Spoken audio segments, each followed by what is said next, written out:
एकीकडे राहुल गांधींच्या छात्रों की गूंज या कार्यक्रमाचा बोलबाला पुण्यात होता, तर दुसरीकडे भाजपकडून संपूर्ण वंदे मातरम गाऊया या कार्यक्रमाचं आयोजन करण्यात आलं होतं। सावित्रीबाई फुले पुणे विद्यापीठात हा कार्यक्रम पार पडला। छात्रों की गूंज कार्यक्रमाला प्रत्युत्तर म्हणून भाजपकडून संपूर्ण वंदे मातरम गाऊया हा कार्यक्रम आयोजित करण्यात आला होता। या कार्यक्रमात हातात तिरंगा आणि डोक्यावर तिरंगी टोपी घालून नागरिक कार्यक्रमात दाखल झाले होते। या कार्यक्रमातला फरक हा दिसेल की तिथं गेले 15 दिवस काँग्रेसचा महाराष्ट्रातला प्रत्येक नेता पुण्यामध्ये ठाण मांडून बसला।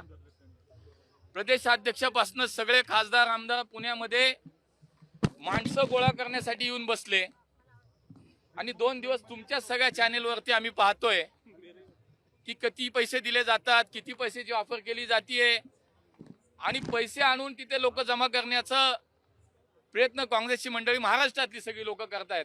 मला वाटते हा संपूर्ण कार्यक्रम काल अनाऊन्स झाला आणि आज संध्याकाळी जवळपास 5 ते 6 हजार मुलं या पुणे विद्यापीठ परिसरामध्ये जमले होते।